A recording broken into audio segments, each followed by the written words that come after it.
Bonjour à toutes et à tous, très heureux de vous retrouver pour cette nouvelle interview Zoom concernant le volleyball. Et aujourd'hui, on a vraiment beaucoup de chance parce que on reçoit quelqu'un de vraiment fameux dans le domaine du volleyball qui a une carrière exceptionnelle. C'est Monsieur Laurent Tilly, aujourd'hui entraîneur de l'équipe de France. Et puis, pendant de très longues années, pendant plus de 20 ans, vous avez évolué en tant que joueur au plus haut niveau du volleyball français, mais aussi du volleyball international avec l'équipe de France, bien sûr. Et j'ai envie de commencer cette interview en vous rappelant peut-être quelques souvenirs et en vous disant, cette équipe de France qu'on a connue au début des années 80 et qui a fait vraiment de belles choses pendant plus d'une dizaine d'années, c'était pas une des meilleures de sa génération à cette époque-là. Est-ce que vous n'avez pas le sentiment, quelque part, que vous auriez pu aller encore plus loin et avoir plus de résultats que ce que vous aviez fait à cette époque-là? C'est Bonjour, d'abord bonjour à tous et à toutes. Bonjour, oui. Euh, c'est une introduction qui me touche beaucoup et qui m'a beaucoup euh, influencé dans ma manière de coacher et d'entraîner. Je pense qu'on avait une équipe effectivement très talentueuse avec l'époque de Fabiani, Bouvier, Jurkovic, Mazon, Fort, etc., etc., Blin. On avait c'est vrai, une grande technicité. Mais je pense qu'on découvrait le haut niveau, on découvrait le sport de très haut niveau et on n'avait pas cette fibre de concentration, d'agressivité, d'efficacité que toutes les équipes de haut niveau ont maintenant. Et donc c'est vrai que je pense qu'on aurait pu aller plus haut, mais on était simplement content de découvrir le haut niveau. Et il nous manquait la finalité. Je voudrais revenir sur un des résultats dont vous vous souvenez évidemment, c'est peut-être le plus beau, c'est celui que vous avez eu en Belgique. C'était une médaille d'argent au championnat d'Europe. C'était face à la grande URSS de l'époque, une équipe qui était probablement quasiment imbattable. Exactement, c'est le plus beau résultat sportif de l'équipe de France de notre génération. Cette finale, c'était à Gand, non? C'était, je me souviens plus, c'est ça, en 87, notre médaille d'argent, qui nous a permis de nous qualifier directement pour les Jeux Olympiques de Séoul. Mais c'est vrai que l'équipe du RSS faisait partie des épouvantails de l'époque et ils étaient physiquement et techniquement bien plus forts que nous. Mais nous, c'était un résultat incroyable qui nous a marqué très longtemps. Oui, qui avait été préparé aussi par un très bon résultat l'année d'avant, puisque vous aviez terminé sixième du championnat du monde en 1986, ce qui n'était jamais arrivé, je pense, à l'équipe de France jusque-là. Ouais, mais on avait on espérait aller beaucoup plus haut. On espérait faire les demi-finales et les finales à Bercy. On avait inauguré la salle de Bercy 2 ans avant, 86. Et c'est vrai on avait une démarche un peu à l'américaine et commando. C'est-à-dire que nous, les joueurs, on était allés voir la fédération en disant, voilà, en 82, on finit 16e des championnats du monde. En 86, on organise les championnats du monde en France. On veut performer. Donc, on s'est tous retirés pendant 18 mois. On a laissé tomber travail, études, copines, femmes, tout ce que vous voulez, pour s'entraîner un maximum et pour essayer de progresser et de rêver d'un podium. Et on a eu une grande frustration à ne finir que sixième, alors que c'était le meilleur résultat de l'équipe de France.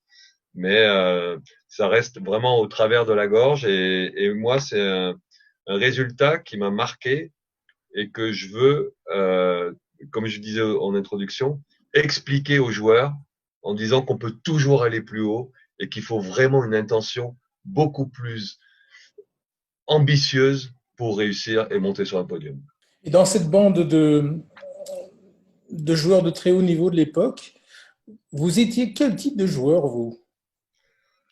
Alors j'étais considéré comme un joueur très technique. J'étais très stable en réception et j'avais la chance d'avoir une grosse détente. Je devais avoir plus d'1,10 m de détente et donc je jouais. Vous savez, C'était l'époque où on faisait tout. On devait Ouais. bloquer au centre, réceptionner. Et c'est là où je dis qu'on manquait d'efficacité et de pragmatisme, c'est qu'on touchait un peu à tout. Et on avait oublié le côté hyper américain de l'hyper spécialisation pour être encore plus efficace.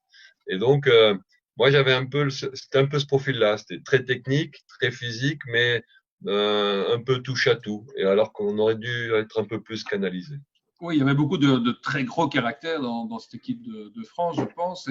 Et aussi la conséquence très claire que vos résultats vous ont amené à vous en tant que joueur, mais aux autres aussi, c'est le fait d'être recruté dans les gros championnats. Vous êtes parti à l'époque en Italie, vous n'avez pas été le seul. Hein. Fabiani et moi, on est partis ensemble et on a été les 2 premiers joueurs français à partir à l'étranger.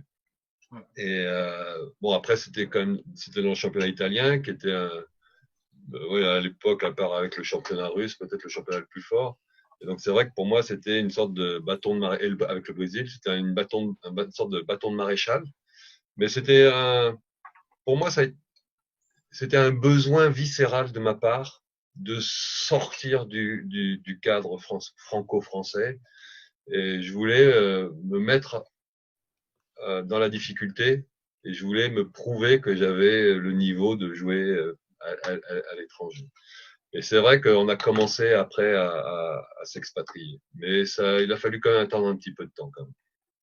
Alors aujourd'hui, la transition, vous l'avez fait depuis quelques années maintenant, de joueur à entraîneur. Vous avez retrouvé votre club initial de l'AS Cannes pendant plus de 10 ans. Je pense que vous avez été le coach de cette équipe. Et depuis 2012, vous êtes le coach de l'équipe de France, qui n'a pas vraiment connu la même réussite après votre époque au niveau international. Mais depuis que vous avez repris cette équipe, vous êtes reparti vers la conquête de titres. Je crois que ce qui est important de comprendre et ce qui est difficile pour une équipe, c'est arriver à ce qu'on appelle à décocher, à crever les plafonds de verre.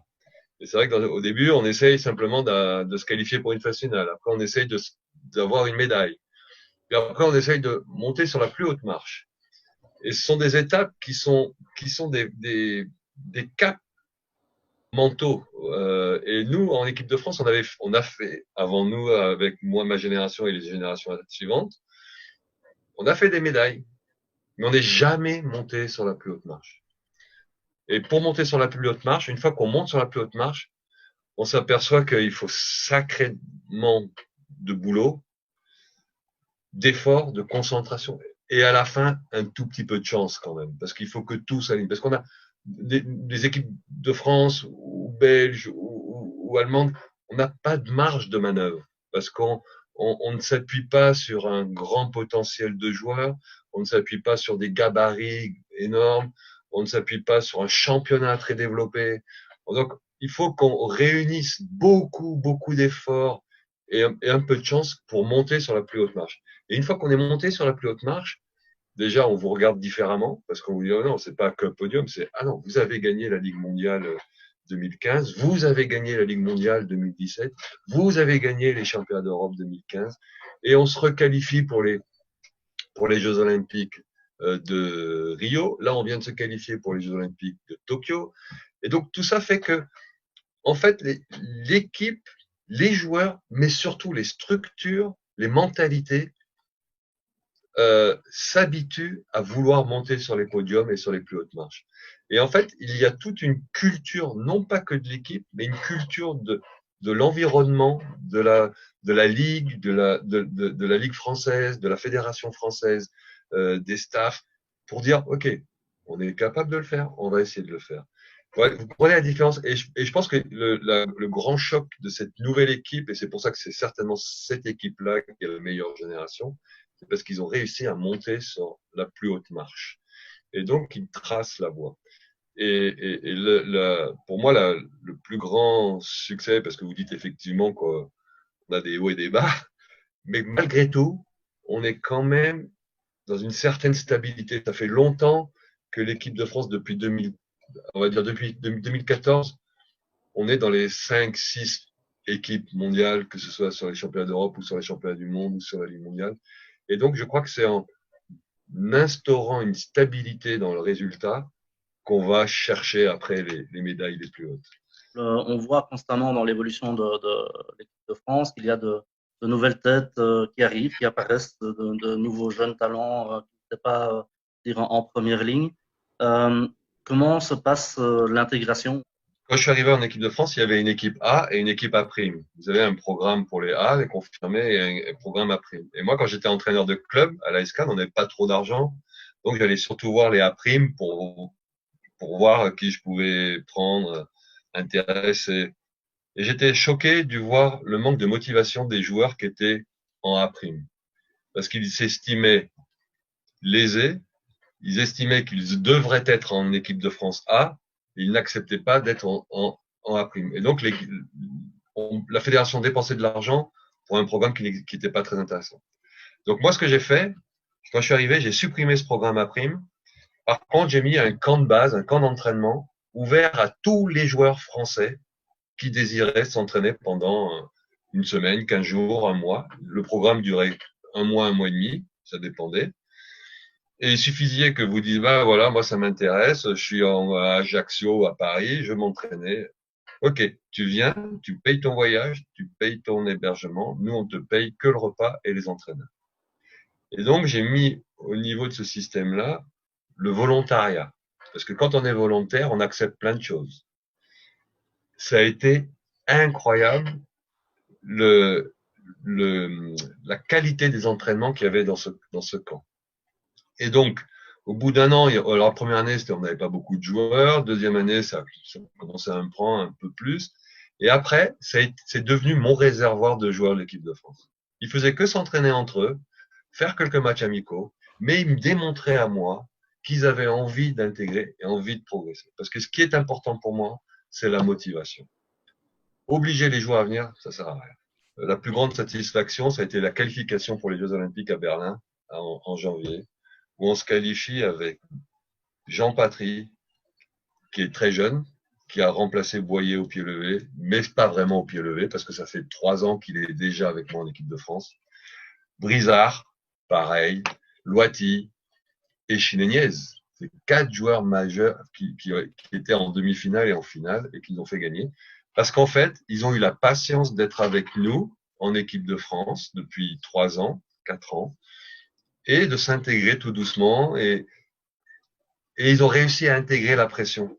Et ils avaient c'est venu naturellement.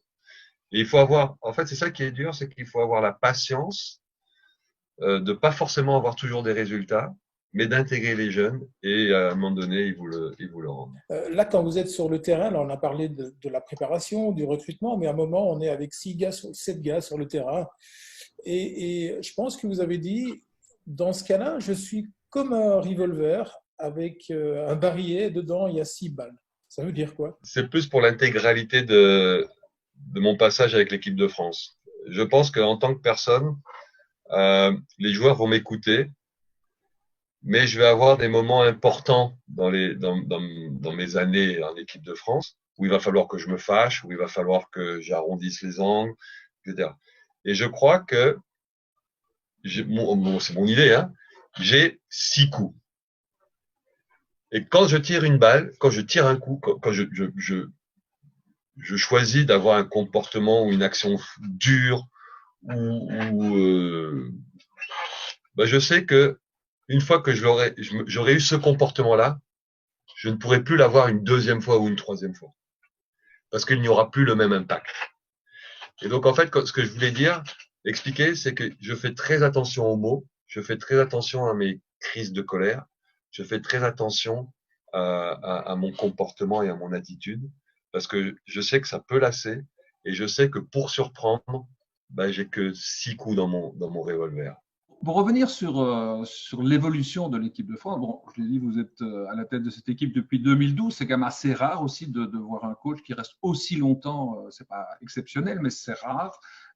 Là, vous avez des perspectives évidemment très très importantes. Alors évidemment, on a vécu cette situation particulière du coronavirus qui a décalé les Jeux Olympiques d'1 an. Évidemment, pour vous, c'était un objectif très très important.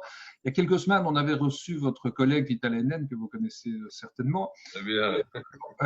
On lui avait posé la question de savoir est-ce que c'était un problème. Il m'avait tout de suite dit, vous parlez de problème, moi je prends ça autrement, je prends ça comme une opportunité, ce décalement d'1 an, parce qu'on va pouvoir se préparer mieux. Qu'est-ce que vous en pensez, vous, de cet impact justement sur votre équipe? Je pense que c'est un bon entraîneur parce qu'il est pragmatique. Je pense qu'au départ, ça a emmerdé tout le monde.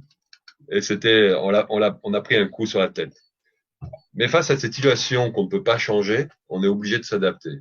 Et donc, c'est vrai que la meilleure adaptation que moi j'ai prise, par exemple, c'est de dire, OK, mes joueurs, ça fait 8 ans qu'ils enchaînent championnat, équipe de France, championnat, équipe de France, championnat, équipe de France, qu'ils sont lassés. Je profite de ce coronavirus pour faire un break d'1 an pour me recentrer sur l'année prochaine. Ce coronavirus, il faut l'utiliser, c'est ce que j'ai dit aux joueurs, individuellement.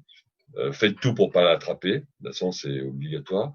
Profitez-en pour vous soigner, pour vous récupérer et pour vous ressourcer. Donc, programme individuel pour ceux qui le désirent, sans que je sois derrière eux à regarder. Non, prenez-vous en charge. J'aime bien la motivation individuelle. Allez jouer au beach volley le plus tôt possible, dès que vous avez envie, parce que comme ça, vous ferez la promotion du volleyball. Ça vous changera les idées et vous ferez de la communication. Et surtout, soyez disponibles pour les clubs. Parce que pour moi, maintenant, il faut sauver les clubs et les ligues de tous les championnats européens. Les Jeux Olympiques, particulièrement en volleyball, c'est très très compliqué d'y être parce qu'il y a évidemment l'élite mondiale, mais il y a peu d'équipes qui se qualifient. Et j'ai fait le compte, en 14 éditions des Jeux Olympiques, la France est qualifiée 4 fois.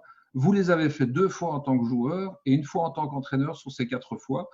Là, vous allez être à Tokyo l'année prochaine. Et puis surtout, dans 4 ans, il y a évidemment un autre objectif qui est celui des Jeux Olympiques de Paris, où vous êtes qualifié d'office en tant que pays organisateur. Ça vous fait quand même 2 énormes échéances. Et je pense que la France a envie de cette compétition olympique pour prouver vraiment quelque chose, parce que c'est sans doute la plus belle scène du monde sportif international. Tout à fait. Ça fait partie des objectifs. Moi, j'ai pris l'équipe de France en 2012. Parce que l'équipe de France ne s'était pas qualifiée pour Londres en 2012 et il fallait changer. Et donc moi j'avais symbole. Mon premier entraînement, j'ai obligé les joueurs à venir le jour de l'ouverture des Jeux de Londres. Et donc le jour de l'ouverture des Jeux de Londres, on a fait notre premier entraînement en leur expliquant: vous êtes tous frustrés parce que vous n'êtes pas allés à Londres, mais c'est pas parce que pour aller à Londres, il fallait, pour aller aux Jeux Olympiques, il faut pas y penser 1 mois avant. Il faut y penser 4 ans avant. Et donc, toute cette progression, c'est marteler ces idées-là tous les jours pendant 4 ans. On va se qualifier, on va se qualifier, on va se qualifier.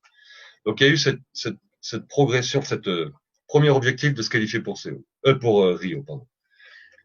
Le deuxième objectif, c'est de se requalifier pour Tokyo dans l'éventualité d'un Paris 2024. Et bien sûr, maintenant qu'on a Paris 2024, c'est aller sur Paris 2024. C'est faire 3 Olympiades consécutives. Pour l'équipe de France, c'est exceptionnel. Et pourtant, diable, à moins que les choses changent vraiment beaucoup, vous ne serez pas à Paris.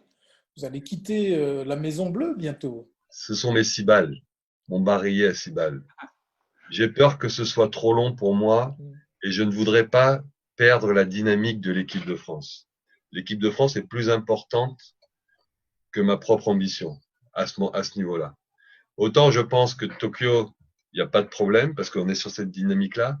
Mais après, j'avais peur du creux 2021, 2022, etc. Et c'était très dur à prendre comme décision, mais je pensais que c'était la meilleure solution pour que l'équipe de France performe en 2024. C'est aussi la peur de faire le mandat de trop. Et puis, j'imagine aussi que c'est pour vous la satisfaction de quitter ce projet selon vos propres termes, sans qu'on vous pousse un petit peu vers la porte ou un truc comme ça. On n'a pas toujours le choix, dans le métier que vous exercez, de prendre ce genre de décision. Je pense sincèrement que c'est surtout parce que j'ai peur d'avoir tiré mes 6 balles et j'ai peur de ne pas savoir à trouver une 7e ou une 8e. Parce que je sais qu'il faut toujours un peu se renouveler. Il faut être des fois dur, des fois conciliant. Je pense que les discours vont peut-être se lasser aussi. Étonner les joueurs, c'est important. Il n'y a pas que l'aspect technique ou tactique ou physique. Il y a le côté émotionnel. Et c'est vrai que changer de personne, ça sera peut-être différent. Dernière nouvelle, tu seras parti aussi pour le Japon en tant que coach des Panasonic Panthers. Donc moi, j'aurais voulu un peu savoir ce qui t'a attiré dans ce nouveau challenge au Japon, et dans un deuxième temps, quelle approche penses-tu avoir en tout cas avec cette équipe qui est finalement avec cette culture du volleyball japonaise qui est un peu différente que la culture européenne? J'avais décidé d'arrêter l'équipe de France déjà, c'était déjà l'année dernière, pour prendre du recul. Et je pensais sincèrement faire une année sabbatique ou voir ce qui se passait. Et j'ai eu cette proposition japonaise et qui m'a fait flasher immédiatement par rapport à la culture, par rapport à l'histoire du Japon et du volleyball japonais. Pour moi, le Japon, ça a été un des premiers précurseurs du volleyball moderne, parce qu'on cite les Brésiliens, on cite les Américains, mais on cite l'époque russe, mais avant, il y avait les Japonais quand même, toute cette fameuse technique, ce jeu rapide, cette manchette. Donc, ce qui m'a interpellé, intrigué et qui m'a motivé, c'est de travailler dans un championnat réputé pour être très, très, très technique. Pour avoir des joueurs à disposition 24 heures sur 24 presque. Avoir voilà, des moyens illimités de travail. Là, même si je suis à distance, je regarde les entraînements, c'est 2 salles, c'est tous les moyens que je veux, ce que je n'ai jamais eu. Et donc, j'étais intéressé par ça. Je voulais savoir ce que je pouvais apporter dans un pays qui est déjà très technique. J'adore la technique, même si j'en fais pas forcément beaucoup, mais j'adore la technique. Et donc, je voulais travailler d'une façon différente. Mais avec une casquette un petit peu différente, vous allez être general manager aussi là-bas. Ça montre le respect qu'ils ont aussi pour ma carrière et ce que j'ai fait. Et ben, c'est valorisant aussi. Hein. Donc, j'ai envie de pas décevoir. Et d'avoir cette motivation-là, ça me pousse à essayer d'être très, très performant. Il y a juste la langue qui est infernale, il paraît. Alors, j'attache beaucoup d'importance aux mots. J'attache beaucoup d'importance à mes discours. Ça va être un réel challenge pour moi, pour travailler avec les Japonais, parce que j'aurai cette barrière de la langue. Et donc, il va falloir que je trouve des solutions.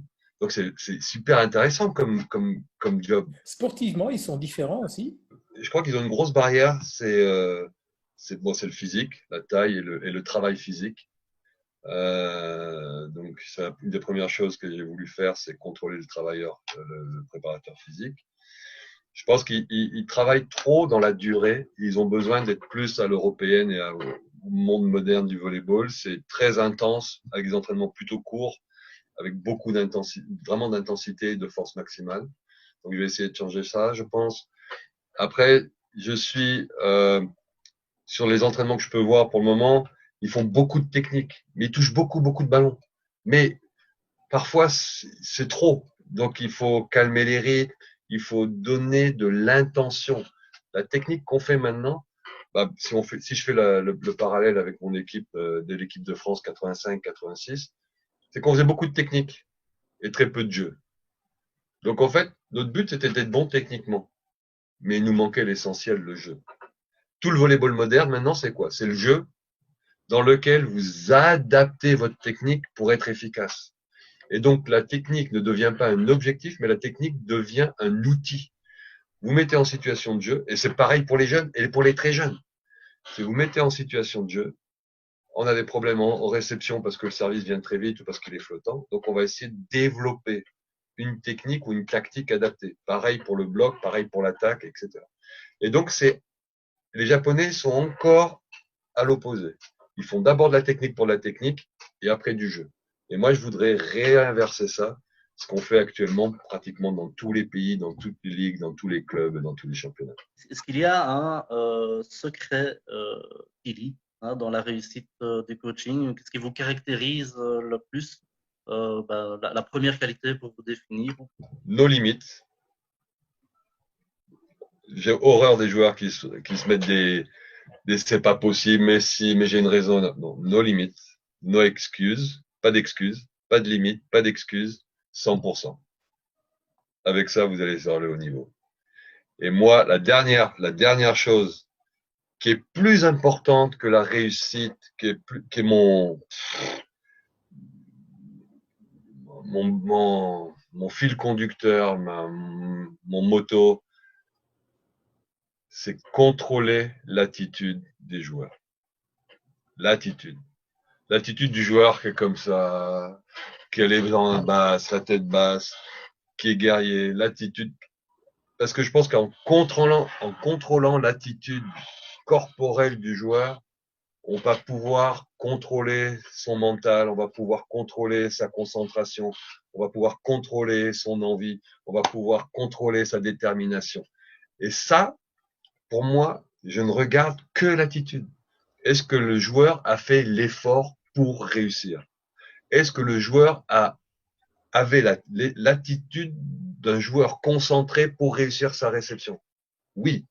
Si c'est oui, qu'est-ce qui a changé, qu'est-ce qui a fait qu'on n'a pas réussi? Pareil pour le match. Des fois, le match, j'essaye de rester calme, ou des fois, je m'emporte parce que je vois que l'attitude n'y est pas. Donc, je ne contrôle que l'attitude. Pour terminer, qu'est-ce qui vous manque? Qu'est-ce qu'on peut vous souhaiter à ce stade, en fait? Euh, en globalité, je suis très content de ce qui m'arrive. J'ai eu beaucoup de chance. J'ai eu beaucoup de chance. Je pense que j'ai profité de ma vie à 100%. Moi, je fais ce que je fais avec plaisir, et que ça continue, avec des résultats. C'est sûr, toujours essayer d'avoir des résultats, mais surtout à continuer à aimer ce que je fais et à partager, comme on fait aujourd'hui. C'est vraiment super. C'est sympa, en tout cas. Oui. Merci. Écoutez, Laurent Tillier, en tout cas, merci beaucoup pour cette interview parce que ce qu'on essaie de faire ici, c'est de promotionner le volleyball. On suit la Ligue des Champions. On ne suit pas encore les équipes nationales, mais on espère bien le faire un jour. Et en tout cas, vous êtes un excellent promoteur de ce sport qu'on adore et on vous remercie vraiment beaucoup d'avoir été là aujourd'hui parce qu'on a appris beaucoup de choses à la fois sur vous, mais aussi sur ce qu'il faut pour devenir un coach de très haut niveau. Et je vous souhaite de réussir dans vos objectifs avec l'équipe de France, en tout cas. Merci beaucoup et à bientôt sur les terrains avant.